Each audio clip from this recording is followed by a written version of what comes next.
Friend, कैसे हैं आप सब। स्वागत है आपका हमारे यूट्यूब चैनल जीएस मैग्नेट में। जैसा कि आप लोगों को पता है कि बिहार पुलिस का एग्जाम बहुत ही जल्द होने वाला है, उसके लिए इस चैनल पे लगातार साइंस से रिलेटेड टेस्ट और प्रैक्टिस सेट को करवाया जा रहा है। आज की इस वीडियो में भी हम लोग साइंस से रिलेटेड टेस्ट को करेंगे और देखेंगे साइंस के उस महत्वपूर्ण क्वेश्चन को जो एग्जाम में आने की हमेशा संभावना रहती है। वीडियो को शुरू करने से पहले यदि आप लोग हमारे चैनल पे नए हैं तो कृपया चैनल को सब्सक्राइब करें, बगल में बेल बटन को भी दबाएं ताकि जो भी वीडियो डाला जाए आप लोगों के पास यूट्यूब के माध्यम से सबसे पहले नोटिफिकेशन मिल जाए।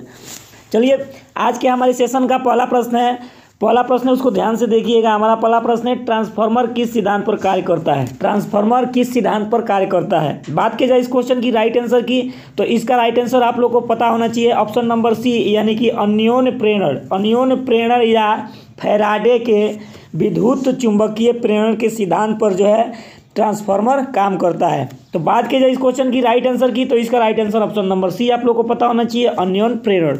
चलिए चलते हैं अगले प्रश्न की ओर, देखते हैं कि अगला प्रश्न क्या है। अगला जो प्रश्न है दोस्तों वो है, ट्यूबलाइट के स्टार्टर में प्रयुक्त होने वाली गैस कौन सी है।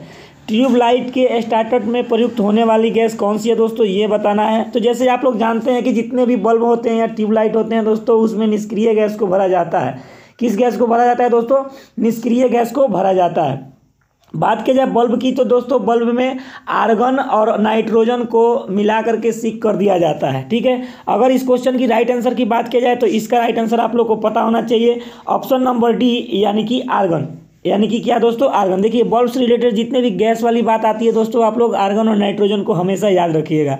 और चिप्स की थैलियों में भी दोस्तों नाइट्रोजन का उपयोग किया जाता है, क्योंकि नाइट्रोजन एक निष्क्रिय गैस है जिससे चिप्स को बचाने में सहायता मिलती है। ठीक है, चलिए चलते हैं। अगर बात की जाए दोस्तों नाइट्रोजन का जो वायुमंडल में परसेंटेज की, तो नाइट्रोजन जो है दोस्तों आप लोग को पता होना चाहिए 78% है, यानी कि वायुमंडल में सबसे अधिकतम गैस जो होता है दोस्तों यही है, नाइट्रोजन ही है। पिछले सेट में सारे के सारे क्वेश्चन को करवाया गया, आप लोग नहीं देखे होंगे तो पिछले वीडियो में आप लोग देख लीजिएगा। चलिए चलते हैं अगले प्रश्न की ओर। हमारा जो अगला प्रश्न है दोस्तों वो है, देखिएगा, हीटर का तापन तंतु किसका बना होता है। हीटर का जो विद्युत हीटर होता है दोस्तों, उसका तापन तंतु जो होता है वो किसका बना होता है दोस्तों, ये बताना है। चलिए बताइए जिन लोगों को भी पता हो इस क्वेश्चन का राइट आंसर। बात की जाए इस क्वेश्चन की राइट आंसर की दोस्तों, तो इसका right answer option number D, यानी कि नाइक्रोम का बना होता है। याद रखिएगा दोस्तों, नाइक्रोम का जो विद्युत हीटर होता है उसमें देखना ऐसे जाली टाइप का होता है दोस्तों, ऐसे घुमा हुआ तार, उसको किससे बनाया जाता है दोस्तों, नाइक्रोम से बनाया जाता है। ठीक है, चलिए चलते हैं अगले प्रश्न की ओर। अगला जो प्रश्न है दोस्तों वो है, देखिएगा ध्यान से, विद्युत प्रेस का हैंडल किससे बना होता है। विद्युत प्रेस का जो हैंडल होता है दोस्तों वो किससे बना होता है। चलिए इसके लिए 4 ऑप्शन आप लोगों को दिया गया है, बताइए इस क्वेश्चन का राइट जवाब। चलिए, अगर जो लोग भी इस वीडियो को देख रहे हैं, सेशन अच्छा लग रहा हो, वीडियो अच्छा लग रहा हो, तो एक बार वीडियो को लाइक जरूर कर दें, क्योंकि एक लाइक हम लोगों के लिए बहुत ही मोटिवेट का काम करता है और वीडियो बनाने में मज़ा भी आता है। ठीक है, तो चलिए जितने लोग भी हैं फटाफट चैनल को सब्सक्राइब कर लीजिए अगर नए हैं तो, नहीं तो वीडियो को लाइक कीजिए, शेयर कीजिए और ज़्यादा से ज़्यादा दोस्तों कमेंट कीजिए क्वेश्चन से रिलेटेड। अगर किसी क्वेश्चन का बाई मिस्टेक है, अगर गलत आंसर लग जाता है दोस्तों, तो आप लोग कमेंट बॉक्स में जरूर मेंशन कीजिएगा। चलिए, इस क्वेश्चन का राइट आंसर की बात की जाए दोस्तों कि विद्युत प्रेस का हैंडल किससे बना होता है, तो ऑप्शन नंबर सी, बेकेलाइट से बनाया जाता है। ठीक है, बेकेलाइट आप लोग याद रखिएगा। ठीक है, चलिए चलते हैं अगले प्रश्न की ओर। अगला जो प्रश्न है दोस्तों वो है, आकाशीय बिजली में सुरक्षा के लिए निम्न में से किसका प्रयोग में लाया जाता है। आकाशीय बिजली से, जिसको तड़ित बोलते हैं दोस्तों, उससे बचने के लिए बड़े बड़े महलों में आप लोग देखे होंगे या बड़े बड़े चिमनी में आप लोग देखे होंगे कि ऊपर एक त्रिशूल का जैसा लगा रहता है। ठीक है, तो वो दोस्तों बहुत ही काम का चीज़ होता है। या बड़े बड़े बिल्डिंग में, बड़े बड़े अपार्टमेंट होता है दोस्तों, उसके सबसे ऊपर वाले बिल्डिंग में दोस्तों एक जरूर लगा रहता है त्रिशूल टाइप का, वो तांबा का होता है। तो उसी को बोलते हैं दोस्तों तड़ित चालक। क्या बोलते हैं, तड़ित चालक, जिसकी खोज बेंजामिन फ्रैंकलिन ने किया था। ठीक है, तो चलिए ये बताना है दोस्तों कि आकाशीय बिजली से सुरक्षा के लिए निम्न में से किसके प्रयोग में लाया जाता है। तो बात की जाए इस क्वेश्चन की राइट आंसर की दोस्तों, तो इसका राइट आंसर आप लोग को पता होना चाहिए option number C, light conductor. Option number C, light conductor. ठीक है, देखिए वो बहुत ही काम का चीज़ होता है दोस्तों। जो ऊपर लगा होता है वो जो है तांबा का बना होता है, कॉपर का। ठीक है, जो ऊपर बाय द वे मौसम ख़राब होने की वजह से अगर ऊपर से बिजली गिरती है तो उसको क्या करता है, उससे बड़े बड़े बिल्डिंगों की नुकसान नहीं होती है। ठीक है, इसलिए ऊपर लगाया जाता है। आप लोग चिमनी में भी देख लीजिएगा, जो बड़े बड़े चिमनियाँ होती है दोस्तों, उसके ऊपर लगा रहता है। ठीक है, चलिए चलते हैं अगले प्रश्न की ओर, देखते हैं कि अगला प्रश्न क्या है दोस्तों। अगला जो प्रश्न है दोस्तों वो है, किसी आवेशित खोखले गोले के अंदर विद्युत क्षेत्र का मान कितना होता है? किसी आवेशित खोखले गोले का अंदर विद्युत क्षेत्र का मान दोस्तों क्या होता है? चलिए बताइए, जिन लोगों को भी पता हो इस क्वेश्चन का राइट आंसर। बात की जाए इसका राइट आंसर की दोस्तों, तो इसका राइट आंसर ऑप्शन नंबर ए यानी कि 0 होता है। पिछले प्रैक्टिस सेट में दोस्तों, पिछले टेस्ट में इसको करवाया गया है। आप लोग ध्यान से देख लीजिए, अगर नहीं देखे होंगे तो वीडियो जो है जा करके चैनल पर देख लीजिए, ठीक है। चलिए चलते हैं अगले प्रश्न की ओर, देखते हैं कि अगला प्रश्न क्या है दोस्तों। अगला जो प्रश्न है दोस्तों वो है सड़कों के किनारे बल्ब किस क्रम में संयोजित किए जाते हैं? सड़कों के किनारे जो दोस्तों बल्ब किस क्रम में संयोजित किया जाता है? चलिए बताइए फटाफट। बहुत ही आसान सा सवाल है दोस्तों, सबको पता होना चाहिए। चलिए अगर बात की जाए इस क्वेश्चन की राइट आंसर की, तो इसका right answer option number B आप लोग को पता होना चाहिए, यानी कि श्रेणी क्रम में जोड़ा जाता है दोस्तों। किस क्रम में जोड़ा जाता है? श्रेणी क्रम में जोड़ा जाता है, ठीक है। चलिए चलते हैं अगले प्रश्न की ओर, देखते हैं कि अगला प्रश्न क्या है दोस्तों। अगला जो प्रश्न है वो है दोस्तों, निम्नलिखित में से कौन सा नियम धारा की उत्पत्ति के कारणों का विरोध करता है? कौन सा नियम है जो धारा की उत्पत्ति के कारणों का विरोध करता है? चलिए बताइए फटाफट इस क्वेश्चन की राइट आंसर। इसके लिए 4 ऑप्शन आप लोग के सामने हैं। पहला ओम का नियम, दूसरा फेराडे का नियम, तीसरा लेंज का नियम और चौथा लाप्लास का नियम, ठीक है। बताइए इनमें से कौन सा राइट आंसर होगा दोस्तों। बात की जाए इस क्वेश्चन की राइट आंसर की दोस्तों, तो इसका right answer option number C आप लोग को पता होना चाहिए, लेंज का नियम। कौन सा दोस्तों? लेंज का नियम, ठीक है। चलिए चलते हैं अगले प्रश्न की ओर। हमारा जो अगला प्रश्न है दोस्तों वो है बहुत आसान सा सवाल है दोस्तों, देखिएगा इसको। इलेक्ट्रॉन पर विद्यमान आवेश कितना होता है? इलेक्ट्रॉन पर कितना आवेश विद्यमान होता है दोस्तों, ये बताइए, ठीक है। तो चलिए बात किया जाए दोस्तों इलेक्ट्रॉन पर आवेश की दोस्तों, तो इलेक्ट्रॉन पर आवेश ऑप्शन नंबर सी यानी कि ऑप्शन नंबर सी 1.6 × 10⁻⁻19 कूलम्ब होता है। और आप लोगों के लिए बता दें, इलेक्ट्रॉन जो होता है दोस्तों एक ऋण आवेशित कण होता है दोस्तों, ऋणात्मक होता है, ठीक है। बात की जाए दोस्तों प्रोटॉन की, तो प्रोटॉन धनात्मक होता है और न्यूट्रॉन जो होता है दोस्तों उदासीन होता है, इस पर कोई भी आवेश नहीं होता है, ठीक है। चलिए चलते हैं अगले प्रश्न की ओर, देखते हैं कि अगला प्रश्न क्या है। अगला जो प्रश्न है दोस्तों वो है, देखिएगा ध्यान से, बल और विस्थापन के गुणनफल को क्या कहते हैं? बताइए फटाफट, बल और विस्थापन के गुणनफल को क्या कहते हैं? चलिए इसके लिए 4 ऑप्शन आप लोगों के सामने, बताइए जिन जिन लोगों को भी पता हो कमेंट बॉक्स में बताते जाइए आंसर। और वीडियो के लास्ट में अपना स्कोर दोस्तों ईमानदारी पूर्वक जरूर आप लोग बताइएगा, जिससे आप लोग को पता लगे कि आपकी तैयारी का अंदाज़ा कितना है, आपका तैयारी कितना है, ठीक है। तो चलिए बात की जाए इस क्वेश्चन की राइट आंसर की दोस्तों, बल और विस्थापन के गुणनफल को दोस्तों कार्य कहा जाता है, यानी कि option number C is the right answer, ठीक है। चलिए चलते हैं अगले प्रश्न की ओर, देखते हैं कि अगला प्रश्न क्या है। नेक्स्ट प्रश्न है दोस्तों, निम्न में से किस कोण पर किए गए कार्य का मान 0 होता है? किस कोण पर किए गए कार्य का मान दोस्तों 0 होता है? बताइए फटाफट। इसके लिए 4 ऑप्शन आप लोगों के सामने हैं, ए 60 डिग्री, बी 45 डिग्री, सी 90 डिग्री और डी 180 डिग्री। चलिए बताइए इसका आंसर राइट फटाफट दोस्तों। बात की जाए इस क्वेश्चन का राइट आंसर की दोस्तों, तो इसका राइट आंसर आप लोग को पता होना चाहिए, ऑप्शन नंबर सी यानी कि 90 डिग्री पे किया गया कार्य जो दोस्तों 0 होता है, ठीक है। चलिए चलते हैं अगले प्रश्न की ओर। अगला जो प्रश्न है दोस्तों वो है, टेलीफोन लाइन में कौन सी ऊर्जा प्रवाहित होती है? टेलीफोन जो लाइन होती है दोस्तों उसमें कौन सी ऊर्जा प्रवाहित होती है? इसके लिए 4 ऑप्शन आप लोगों के सामने हैं, ए गतिज ऊर्जा, बी विद्युत ऊर्जा, सी ध्वनि ऊर्जा और डी प्रकाश रासायनिक ऊर्जा। तो बताइए इनमें से कौन सा राइट आंसर होगा दोस्तों, जो टेलीफोन लाइन में जो प्रवाहित होती है दोस्तों। बात की जाए इस क्वेश्चन की राइट आंसर की दोस्तों, तो इसका right answer option number B को आप लोग याद रखिएगा, विद्युत ऊर्जा, ठीक है, विद्युत ऊर्जा, B is the right answer. चलिए चलते हैं अगले प्रश्न की ओर, देखते हैं कि अगला प्रश्न क्या है। अगला जो प्रश्न है दोस्तों वो है, उसको ध्यान से देखिएगा, निम्न में से कौन सी ऊर्जा चाबी वाली गाड़ी में संचित रहती है? चाबी वाली गाड़ी में कौन सी ऊर्जा संचित रहती है दोस्तों, ये बताना है, ठीक है। यहाँ घड़ी होना चाहिए दोस्तों, ठीक है। तो चलिए बताइए चाबी वाली घड़ी में कौन सी ऊर्जा संचित रहती है दोस्तों। इसके लिए 4 ऑप्शन आप लोगों के सामने हैं, ए गतिज ऊर्जा, बी स्थितिज ऊर्जा, सी ऊष्मा ऊर्जा, डी इनमें से कोई नहीं। तो बात की जाए इस क्वेश्चन की राइट आंसर की दोस्तों, तो इसका right answer option number B यानी कि उस चाबी वाली घड़ी में दोस्तों स्थितिज ऊर्जा पाई जाती है, ठीक है। चलिए बताइए घरों में लगे हुए खंभों में कौन सी ऊर्जा पाई जाती है दोस्तों, ये बताइए। घरों में लगे हुए जो खंभे होते हैं दोस्तों उसमें कौन सी ऊर्जा पाई जाती है? चलिए चलते हैं अगले प्रश्न की ओर। हमारा जो अगला प्रश्न है दोस्तों वो है, निम्न में से किसे भौतिक विज्ञान का जनक कहा जाता है? फिजिक्स का जनक किसे कहा जाता है दोस्तों, ये बताना है। 4 ऑप्शन आप लोगों के सामने हैं, A Galileo, B Copernicus, D Darwin और डी न्यूटन। इनमें से कौन सा राइट आंसर होगा दोस्तों, बताइए। बात की जाए इस क्वेश्चन की राइट आंसर की दोस्तों, तो इसका राइट आंसर आप लोगों को पता होना चाहिए, ऑप्शन नंबर डी यानी कि न्यूटन को फिजिक्स का पिता कहा जाता है, ठीक है। चलिए चलते हैं अगले प्रश्न की ओर, देखते हैं कि अगला प्रश्न क्या है दोस्तों। हमारा जो अगला प्रश्न है दोस्तों उसको ध्यान से देखिएगा। समुद्र में ज्वार भाटा आने का मुख्य कारण क्या है? समुद्र में दोस्तों ज्वार भाटा जो आता है उसको आने का मुख्य कारण क्या है ये बताना है। बात की जाए इस क्वेश्चन की राइट आंसर की दोस्तों, तो गुरुत्वाकर्षण के कारण जो होता है दोस्तों ज्वार भाटा आता है। जब चंद्रमा और सूर्य एक सीध में होते हैं तो ज्वार भाटा समुद्र में उत्पन्न होता है। इस बात को भी आप लोग ध्यान रखिएगा। चलिए चलते हैं अगले प्रश्न की ओर। अगला जो प्रश्न है दोस्तों वो है, देखिएगा, निम्न में से किस स्थान पर गुरुत्वीय त्वरण का मान शून्य होता है? किस स्थान पर दोस्तों गुरुत्वीय त्वरण का मान शून्य होता है, जीरो होता है? दोस्तों आप लोगों को बता दूं, जब गुरुत्वीय त्वरण का मान जीरो हो जाएगा तो आप लोग जो दोस्तों अपने भार को अनुभव नहीं कर सकते हैं। तो ऐसा दोस्तों अंतरिक्ष में ही होता है। कहाँ होता है दोस्तों? अंतरिक्ष में ही होता है, ठीक है। यानी कि D is the right answer, ठीक है। चलिए चलते हैं अगले प्रश्न की ओर, देखते हैं कि अगला प्रश्न क्या है। अगला जो प्रश्न है दोस्तों वो है, देखिएगा ध्यान से, गुरुत्वीय त्वरण का मान बदलने पर कौन सी राशि प्रभावित होती है? अभी मैंने आप लोगों को बताया दोस्तों कि गुरुत्वीय त्वरण जो होता है उसका मान जब बढ़ता है तो आपका भार का अनुभव होता है, घटता है तो भारहीनता का अनुभव होता है। तो बात की जाए इस क्वेश्चन की राइट आंसर की, तो इसका right answer option number C आप लोगों को पता होना चाहिए, यानी कि भार। यानी कि 132 नंबर प्रश्न का राइट आंसर भार, यानी ऑप्शन नंबर सी। चलिए चलते हैं अगले प्रश्न की ओर, देखते हैं कि अगला प्रश्न क्या है दोस्तों। अगला जो प्रश्न है दोस्तों वो है, पेड़ को हिलाने पर फल का गिरना किसका उदाहरण है? पेड़ को हिलाने से फल का गिरना किसका उदाहरण है दोस्तों, ये बताना है, ठीक है।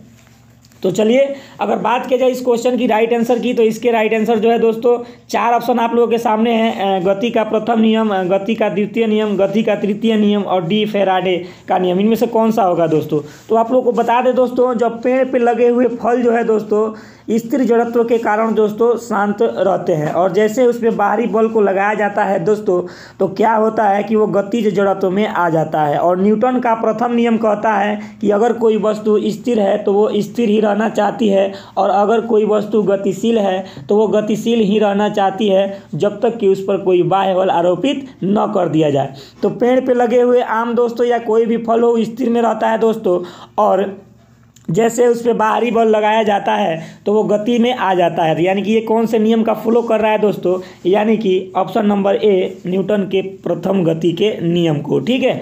चलिए चलते हैं अगले प्रश्न की ओर, देखते हैं कि अगला प्रश्न क्या है दोस्तों। हमारा जो अगला प्रश्न है दोस्तों उसको ध्यान से देखिएगा। नाव से कूदने पर नाव का पीछे की ओर जाना किसका उदाहरण है? नाव से कूदने पर नाव का पीछे की ओर जाना किसका उदाहरण है दोस्तों, ये बताइए। जैसे हम लोग मान लीजिए यहाँ पे कश्ती है दोस्तों, नाव यहाँ पे है, और जैसे ही नाव से कूदेंगे दोस्तों तो हम यहाँ छलांग लगाएंगे, तो मान लीजिए हम यहाँ पहुँच गए, और हमारे पैरों से एक बल लगेगा जो नाव को पीछे की ओर ढकेलेगा। यानी कि बल हम पीछे लगा रहे हैं और उसका परिणाम हम भाग कहाँ रहे हैं? आगे। यानी कि जहाँ बल लगा रहे हैं उसके विपरीत दिशा में हम लोग भाग रहे हैं। तो सेम वही कंडीशन है दोस्तों। न्यूटन का तीसरा नियम यही कहता है कि क्रिया के प्रति विपरीत फल होता है। यानी कि आप जिधर बल लगाइएगा उसका परिणाम आपको विपरीत दिशा में देखने को मिलेगा।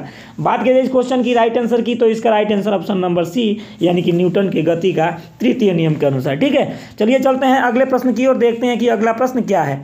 अगला जो प्रश्न है दोस्तों लाजवाब प्रश्न है, इसको देखिएगा।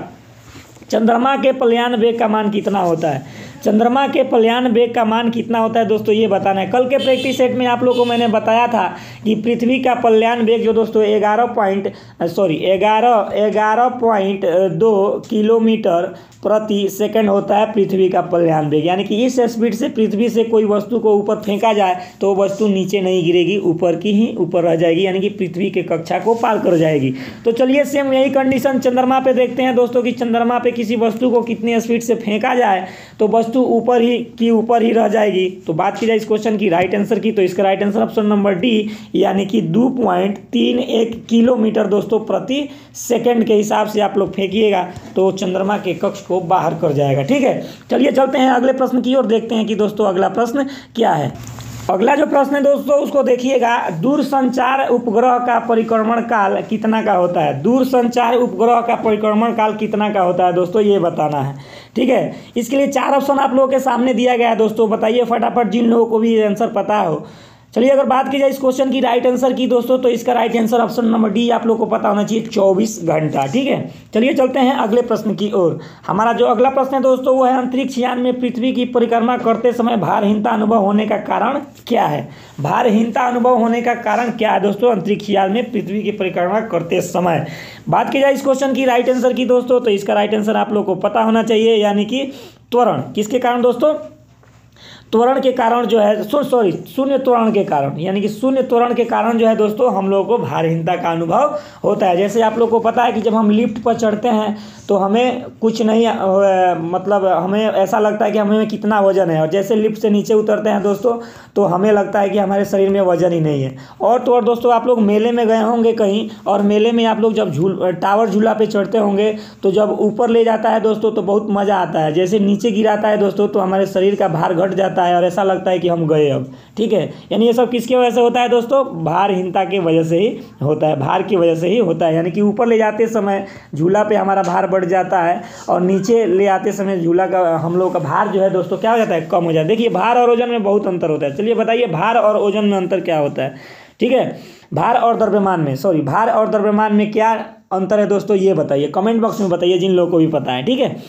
चलिए चलते हैं अपने अगले प्रश्न की ओर, देखते हैं कि अगला प्रश्न क्या है। अगला जो प्रश्न है दोस्तों वो है, देखिएगा ध्यान से, निम्न में से किसको थर्मामीटर में प्रयोग किया जाता है? थर्मामीटर में किसको प्रयोग किया जाता है? बहुत ही चर्चित प्रश्न है दोस्तों, लाजवाब आसान सा भी है। बात की जाए इस क्वेश्चन की राइट आंसर की दोस्तों, तो इसका राइट आंसर आप लोगों को पता होना चाहिए, यानी कि ऑप्शन नंबर बी, मरकरी का उपयोग किया जाता है, यानी कि पारा इसको बोला जाता है। क्या दोस्तों बोला जाता है? पारा का उपयोग किया जाता है, क्योंकि पारा जो होता है दोस्तों ऊष्मा का अच्छा सुचालक होता है, ठीक है। और डगडरी थर्मामीटर से दोस्तों 42 डिग्री सेल्सियस तापमान को तक जो है दोस्तों मापा जा सकता है, ठीक है। चलिए चलते हैं अगले प्रश्न की ओर, देखते हैं कि अगला प्रश्न क्या है। अगला जो प्रश्न है दोस्तों उसको देखिएगा, पानी का आयतन सबसे कम किस ताप पर होता है? पानी का आयतन जो होता है दोस्तों सबसे कम किस ताप पर होता है? तो चलिए बात की जाए इस क्वेश्चन की राइट आंसर की दोस्तों, तो इसका राइट आंसर आप लोग को पता होना चाहिए, ऑप्शन नंबर ए, यानी कि 4 डिग्री सेल्सियस पे पानी का जो आयतन है दोस्तों वो क्या होता है? कम होता है, ठीक है। चलिए चलते हैं अगले प्रश्न की ओर। अगला जो प्रश्न है उसको वो देखिए ध्यान से, आप लोगों के सामने है दोस्तों। अगला जो प्रश्न है, निम्न में से किसका उपयोग हस्ताक्षर की पहचान करने में होता है? साइन की पहचान करने में, सिग्नेचर की पहचान करने में किस किरण का उपयोग किया जाता है दोस्तों? चलिए जितने लोग भी वीडियो को देख रहे हैं, अच्छा लग रहा हो तो दोस्तों के साथ शेयर जरूर कर दे दोस्तों, लाइक कर दे, और चैनल पे नए हैं तो कृपया चैनल को सब्सक्राइब जरूर कर लें। चलिए बताइए इस क्वेश्चन की राइट आंसर की दोस्तों। बात की जाए इस क्वेश्चन की राइट आंसर की दोस्तों, तो इसका राइट आंसर आप लोग को पता होना चाहिए, ऑप्शन नंबर सी, यानी कि अवरक्त किरण का उपयोग सिग्नेचर को या हस्ताक्षर को पहचान करने में किया जाता है, ठीक है। चलिए चलते हैं अगले प्रश्न की ओर, देखते हैं कि अगला प्रश्न क्या है। अगला जो प्रश्न है दोस्तों वो है, जल के वाष्पन की गुप्त ऊष्मा का मान कितना होता है दोस्तों? जल के वाष्प में जो गुप्त ऊष्मा होता है दोस्तों वो कितना होता है, ये बताइए, ठीक है। बात की जाए इस क्वेश्चन की राइट आंसर की दोस्तों, तो इसका राइट आंसर आप लोग को पता होना चाहिए, यानी कि ऑप्शन नंबर बी, यानी 540 कैलोरी। कितना दोस्तों? 540 कैलोरी। चलिए बताइए, आग से ज़्यादा हाथ जलता है कि भाप से जलता है? आग से ज़्यादा हाथ जलता है कि भाप से जलता है? चलिए दोस्तों आग से कम और भाप से हाथ बहुत ज़्यादा जलता है दोस्तों। क्यों? क्योंकि भाप में 540 कैलोरी ऊष्मा, गुप्त ऊष्मा पाया जाता है, ठीक है।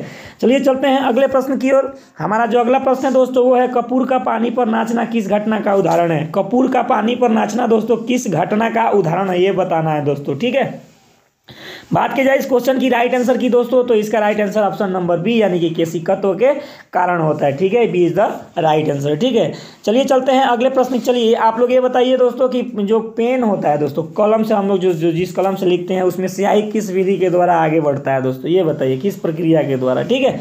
चलिए चलते हैं अगले प्रश्न की ओर। अगला जो प्रश्न है दोस्तों वो है, द्रव में केशिकत्व का क्या कारण है? द्रव में केशिकत्व का कारण बताना है दोस्तों कि क्यों होता है केशिकत्व, ठीक है। चलिए 4 ऑप्शन आप लोगों के सामने बताइए, जिन लोगों को भी पता हो कमेंट बॉक्स में बताते जाइए, ठीक है। बात की जाए इस क्वेश्चन की राइट आंसर की दोस्तों, तो इसका right answer option number B, यानी कि सहसंजक बल। किसके कारण? सहसंजक बल के कारण, ठीक है। चलिए चलते हैं अगले प्रश्न की ओर, देखते हैं कि अगला प्रश्न क्या है दोस्तों। हमारा जो अगला प्रश्न है दोस्तों वो है, कोशिका नली में जल का तल किस प्रकार का होता है? कोशिका नली में जल का जो तल होता है वो किस प्रकार का होता है दोस्तों, ये बताना है। बात की जाए इस क्वेश्चन की राइट आंसर की दोस्तों, तो इसका right answer option number B, यानी कि अवतल प्रकार का होता है। चलिए चलते हैं अगले प्रश्न की ओर, देखते हैं कि अगला प्रश्न क्या है।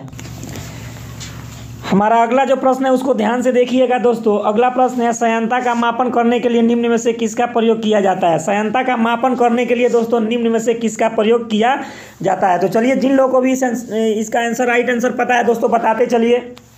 बात किया जाए इस क्वेश्चन की राइट आंसर की दोस्तों, तो इसका right answer option number D आप लोग को पता होना चाहिए, विस्कोमीटर से संयंत्रता का मापन किया जाता है, ठीक है। चलिए चलते हैं अगले प्रश्न की ओर, देखते हैं कि अगला प्रश्न क्या है। अगला जो प्रश्न है दोस्तों वो है, तरल के प्रवाह की दर को किसके द्वारा मापा जाता है? तरल के प्रवाह की दर को किसके द्वारा मापा जाता है?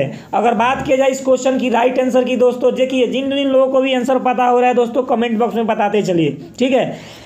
बात की जाए इस क्वेश्चन की राइट आंसर की दोस्तों, तो इसका राइट आंसर ऑप्शन नंबर ए आप लोग को पता होना चाहिए, वेंचुरी मीटर। किसके द्वारा दोस्तों? वेंचुरी मीटर के द्वारा तरल के प्रवाह को पता लगाया जाता है, ठीक है। चलिए चलते हैं अगले प्रश्न की ओर, देखते हैं कि अगला प्रश्न क्या है। अगला जो प्रश्न है दोस्तों वो है, निम्न में से किस तरंग को माध्यम की आवश्यकता नहीं होती है? किस तरंग को दोस्तों माध्यम की आवश्यकता नहीं होती है? 4 ऑप्शन आप लोगों के सामने है, बताइए फटाफट। तो चलिए अगर बात की जाए इस क्वेश्चन की राइट आंसर की दोस्तों, यानी कि ऑप्शन नंबर डी, इनमें से सभी तरंगों को गुजरने के लिए दोस्तों माध्यम की आवश्यकता होती है। गामा तरंग किरण को भी, एक्स किरण को भी और प्रकाश की किरण को भी माध्यम की जरूरत होती है, ठीक है।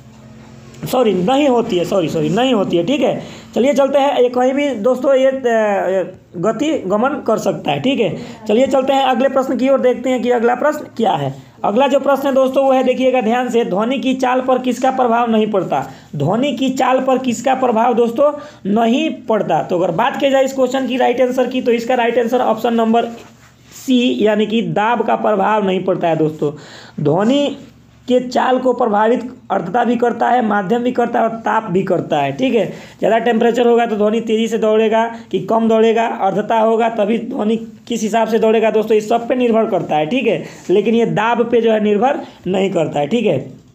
चलिए बताइए, जब मौसम ठंडा हो दोस्तों, रात्रि के समय हम लोग को कभी कभी ऐसा महसूस होता है दोस्तों कि हमारे घर में जो दीवार घड़ियाँ होती हैं ना, उनकी भी सुई का आवाज़ हमें सुनाई देता है। तो क्यों सुनाई देता है ये बताइए दोस्तों? क्योंकि रात्रि के समय तापमान क्या होता है दोस्तों? कम हो जाता है, ठीक है, इसके वजह से, ठीक है। चलिए चलते हैं अगले प्रश्न की ओर, देखते हैं कि अगला प्रश्न क्या है। अगला जो प्रश्न है दोस्तों वो है, ध्यान से देखिएगा, निम्न में से किस प्रकार की तरंगों को रिमोट कंट्रोल में प्रयुक्त किया जाता है? जो रिमोट कंट्रोल होता है दोस्तों, उससे एक प्रकार का तरंग निकलता है, उस तरंग का नाम क्या है दोस्तों, ये बताना है। चलिए, सबके घरों में तो टीवी और रिमोट होगा दोस्तों, चलिए बताइए। बात की जाए इस क्वेश्चन की राइट आंसर की दोस्तों, तो इसका राइट आंसर आप लोगों को पता होना चाहिए, रेडियो तरंग। क्या किस तरंग का उपयोग किया जाता है दोस्तों? रेडियो तरंग का, ठीक है। चलिए चलते हैं अगले प्रश्न की ओर। अगला जो प्रश्न है दोस्तों उसको ध्यान से देखिएगा, बड़े हाल में गलीचे ध्वनि के किस गुण को रोकने के लिए बिछाए जाते हैं? बड़े हाल में गलीचे ध्वनि के किस गुण को रोकने के लिए बिछाए जाते हैं दोस्तों, बताइए फटाफट। बात की जाए इस क्वेश्चन की राइट आंसर की दोस्तों, तो इसका राइट आंसर आप लोग को पता होना चाहिए, ऑप्शन नंबर ए, यानी कि अनुनाद। किसको? अनुनाद को, ठीक है। चलिए चलते हैं अगले प्रश्न की ओर। अगला जो प्रश्न है दोस्तों वो है, एक पूर्णतः रीढ़ क्षण में ध्वनि की चाल क्या होगी? पूर्णतः रीढ़ क्षण में जो है दोस्तों ध्वनि की चाल क्या होगी? तो बात की जाए इस क्वेश्चन की राइट आंसर की, तो इसका right answer option number B आप लोग को पता होना चाहिए, अनंत, ठीक है। अगर बात किया जाए दोस्तों ध्वनि की चाल की, तो 332 मीटर प्रति सेकेंड से ध्वनि की चाल होती है। लेकिन यहाँ बात दोस्तों किस में किया जाएगा? रीढ़ क्षण में दोस्तों, यहाँ क्या हो जाएगा? अनंत, ठीक है। चलिए चलते हैं अगले प्रश्न की ओर, देखते हैं कि अगला प्रश्न क्या है। अगला जो प्रश्न है दोस्तों वो है, जल के पृष्ठ पर संचारी तरंग किस प्रकार की तरंग होती है? जल के पृष्ठ पर संचारी तरंग जो होता है दोस्तों किस प्रकार की तरंग होती है? चलिए बताइए फटाफट इस क्वेश्चन की राइट आंसर, जिन जिन लोगों को भी पता है। बात की जाए इस क्वेश्चन की राइट आंसर की दोस्तों, तो इसका right answer option number C, यानी कि पराश्रव्य तरंग। किसके द्वारा दोस्तों? पराश्रव्य तरंग, ठीक है। चलिए चलते हैं अगले प्रश्न की ओर, देखते हैं कि अगला प्रश्न क्या है। अगला जो प्रश्न है दोस्तों वो है, तरंग गति के संचरण के लिए माध्यम में कौन सा गुण आवश्यक है? तरंग गति के संचरण के लिए माध्यम में कौन सा गुण आवश्यक है? चलिए 4 ऑप्शन आप लोगों के सामने है, बताइए जिन जिन लोगों को भी पता है। अगर बात की जाए दोस्तों इस क्वेश्चन की राइट आंसर की, तो इसका राइट आंसर आप लोगों को पता होना चाहिए, जड़त्व। क्या दोस्तों? जड़त्व, यानी कि ए इज द राइट आंसर, ठीक है। चलिए चलते हैं अगले प्रश्न की ओर। अगला जो प्रश्न है दोस्तों वो है, शुद्ध स्वर प्राप्त करने के लिए प्रयुक्त सर्वश्रेष्ठ ध्वनि स्रोत कौन सा है? शुद्ध स्वर प्राप्त करने के लिए दोस्तों सर्वश्रेष्ठ ध्वनि स्रोत कौन सा है दोस्तों? 4 ऑप्शन आप लोगों के सामने है, बांसुरी, सिनोमीटर, स्वरित, हारमोनियम। इससे किससे शुद्ध स्वर प्राप्त किया जा सकता है दोस्तों? बात की जाए इस क्वेश्चन की राइट आंसर की दोस्तों, तो इसका राइट आंसर ऑप्शन नंबर ए होगा, बांसुरी से। बांसुरी से दोस्तों शुद्ध स्वर की प्राप्ति किया जा सकता है। चलिए बताइए शुद्ध स्वर कितने होते हैं दोस्तों? शुद्ध स्वर कितने होते हैं, ठीक है, और कोमल स्वर कितने होते हैं? चलिए चलते हैं अगले प्रश्न की ओर। अगला जो प्रश्न है दोस्तों ध्यान से देखिएगा, वायु दाब मापी में पारे का अचानक गिर जाना किस बात का संकेत है? वायु दाब मापी में जब पारा जो होता है दोस्तों अचानक नीचे गिर जाता है तो आंधी तूफान आने की आशंका बढ़ जाती है दोस्तों। क्या हो जाती है? आंधी तूफान आने की आशंका बढ़ जाती है, ठीक है, यानी कि option number B is the right answer. चलिए चलते हैं अगले प्रश्न की ओर और देखते हैं कि अगला प्रश्न क्या है। अगला जो प्रश्न है दोस्तों उसको देखिएगा, हाइड्रोलिक ब्रेक में द्रव का उपयोग किसके संचरण के लिए होता है। आजकल की जितनी भी गाड़ियां आ रही हैं दोस्तों सब में हाइड्रोलिक ब्रेक आ गया है, ठीक है। तो हाइड्रोलिक ब्रेक में द्रव का उपयोग किसके संचरण के लिए होता है, तो दोस्तों आपको बता दें दाब के संचरण के लिए होता है। किसके संचरण के लिए, दाब के संचरण के लिए, ठीक है। Option number D is the right answer. चलिए चलते हैं अगले प्रश्न की ओर, देखते हैं कि अगला प्रश्न क्या है दोस्तों। हमारा जो अगला प्रश्न है उसको ध्यान से देखिएगा, आंधी के समय मकान की छत का उड़ना किसके कारण होता है, किस परिमेय के कारण होता है दोस्तों, बताइए किस परिमेय के कारण होता है दोस्तों। बात की जाए इस क्वेश्चन की राइट आंसर की, तो इसका राइट आंसर आप लोगों को पता होना चाहिए ऑप्शन नंबर बी, यानी कि बर्नौली के परिमेय के कारण, ठीक है।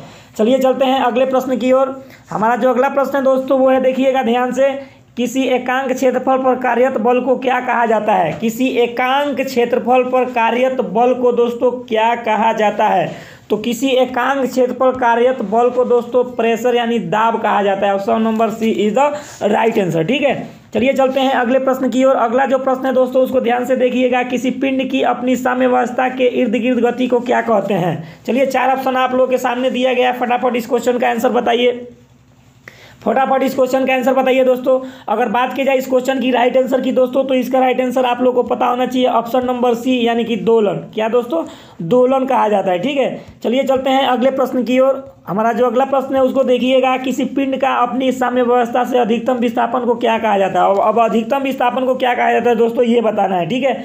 बात की जाए इस क्वेश्चन की राइट आंसर की, तो इसका राइट आंसर ऑप्शन नंबर आप लोग को पता होना चाहिए आयाम। क्या कहा जाता है दोस्तों, आयाम कहा जाता है, ठीक है। चलिए चलते हैं अगले प्रश्न की ओर, देखते हैं कि अगला प्रश्न क्या है। जो लोग भी दोस्तों इस सेशन को देख रहे हैं, अगर अच्छा लग रहा हो तो एक लाइक और शेयर जरूर कर दीजिए दोस्तों।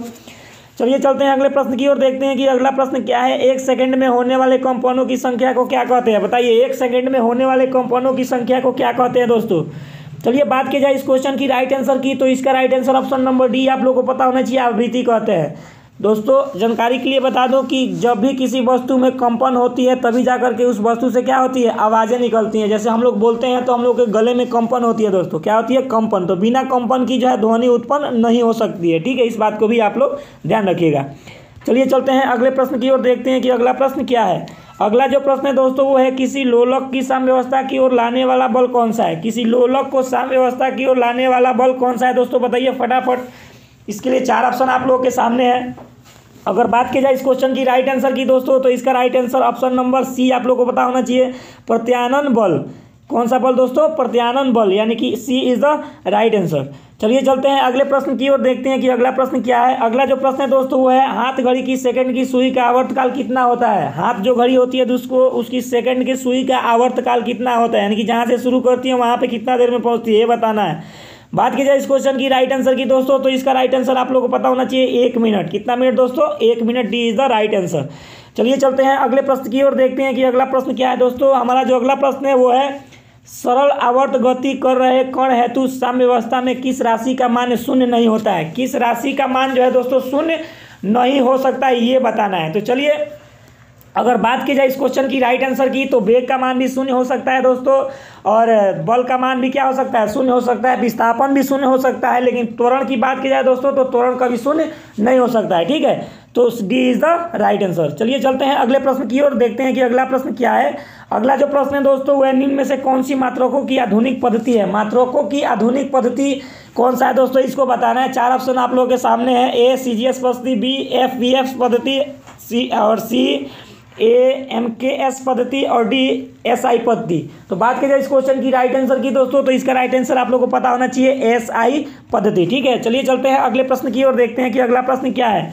अगला जो प्रश्न है दोस्तों वो है, SI पद्धति में कुल कितने मात्रक दिए गए हैं। SI पद्धति में दोस्तों कुल कितने मात्रक दिए गए हैं ये बताना है। इसके लिए 4 ऑप्शन आप लोगों के सामने है। बात की जाए इस क्वेश्चन की राइट आंसर की दोस्तों, तो इसका right answer option number B आप लोग को पता होना चाहिए कि 7 है दोस्तों। कितना है, 7 है, ठीक है। चलिए चलते हैं अगले प्रश्न की ओर और देखते हैं कि अगला प्रश्न क्या है।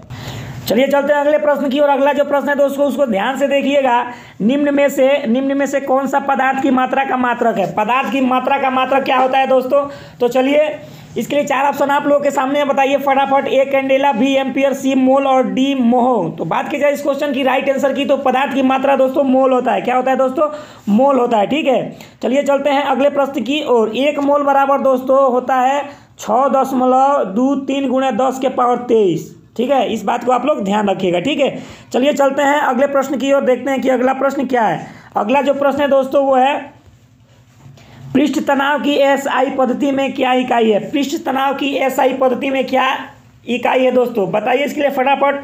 4 ऑप्शन आप लोगों के सामने है, बताइए इस क्वेश्चन का राइट आंसर क्या होगा। बात की जाए इस क्वेश्चन की राइट आंसर की दोस्तों, तो इसका right answer option number B यानी कि न्यूटन प्रति मीटर। पृष्ठ तनाव की एसआई पद्धति में मात्रक जो होता है दोस्तों न्यूटन प्रति मीटर होता है। Option number B is the right answer. चलिए चलते हैं अगले प्रश्न की ओर। अगला जो प्रश्न है दोस्तों वो है, देखिएगा ध्यान से, पृथ्वी की तुलना में चंद्रमा की सनहती क्या है। पृथ्वी की तुलना में चंद्रमा की सनहती बताना है दोस्तों कि क्या है। चलिए बताइए फटाफट इस क्वेश्चन का राइट आंसर। बात की जाए इस क्वेश्चन की राइट आंसर की दोस्तों, तो इसका राइट आंसर ऑप्शन नंबर ए आप लोग को पता होना चाहिए, 1/80। 1 कितना दोस्तों 80, ए इज द राइट आंसर। ठीक है, चलिए चलते हैं अगले प्रश्न की ओर। अगला जो प्रश्न है उसको देखिएगा ध्यान से दोस्तों, कूलम्ब निम्न में से किसकी इकाई है। कूलम्ब निम्न में से किसकी इकाई है, तो सबको पता होना चाहिए, बहुत ही आसान सा सवाल है दोस्तों, यानी कि विद्युत आवेश की इकाई क्या कहते हैं, कूलम्ब कहते हैं। ठीक है, option number A is the right answer. चलिए चलते हैं अगले प्रश्न की ओर, देखते हैं कि अगला प्रश्न क्या है। अगला जो प्रश्न है दोस्तों उसको ध्यान से देखिएगा, निम्न में से किसने एयर ब्रेक का आविष्कार किया था। एयर ब्रेक का आविष्कार किसने किया था दोस्तों, ये बताना है। 4 ऑप्शन आप लोगों के सामने है, एयर ब्रेक का आविष्कार किसने किया था। Option number A WH carrier, option number B GB house, option number C Torricelli और डी प्रिस्टल। इनमें से कौन सा राइट आंसर होगा बताइए दोस्तों। बात की जाए इस क्वेश्चन की राइट आंसर की, तो इसका right answer option number B यानी कि JB हाउस ने एयर ब्रेक का आविष्कार किया था। ठीक है, चलिए चलते हैं अगले प्रश्न की ओर। अगला जो प्रश्न है दोस्तों वो है, एक जूल में कितने अर्घ होते हैं। एक जूल में दोस्तों कितने अर्घ होते हैं, तो बात की जाए दोस्तों एक जूल में अर्घ की, तो 10 के पावर 7 अर्घ होते हैं। Option number D is the right answer. ठीक है, चलिए चलते हैं अगले प्रश्न की ओर, देखते हैं कि अगला प्रश्न क्या है। 1 ग्राम में कितने मिलीग्राम होते हैं दोस्तों, बहुत ही आसान सा सवाल है, ये बताना है 1 ग्राम में कितने मिलीग्राम होते हैं। तो बात की जाए दोस्तों 1 ग्राम में मिलीग्राम की, तो 1000 मिलीग्राम बराबर 1 ग्राम होता है। ठीक है, तो चलिए option number D is the right answer. ठीक है, चलिए चलते हैं अगले प्रश्न की ओर और देखते हैं कि अगला प्रश्न क्या है। यानी कि हमारा जो अगला प्रश्न है दोस्तों वो है, निम्न में से कौन सा आकाशीय पिंड की गति ज्ञात करने में सहायक है। निम्न में से कौन सा आकाशीय पिंडों की गति ज्ञात करने में सहायक है दोस्तों, ये बताना है। इसके लिए 4 ऑप्शन आप लोगों के सामने दिया गया है, बताइए फटाफट इस क्वेश्चन की राइट आंसर। तो आकाशीय पिंडों की गति ज्ञात करने के लिए दोस्तों डॉपलर प्रभाव, option number C is the right answer, यानी कि डॉपलर प्रभाव। ठीक है, चलिए चलते हैं अगले प्रश्न की ओर। और हमारा आज का ये लास्ट 9वां प्रश्न है दोस्तों, उसको देखिएगा ध्यान से।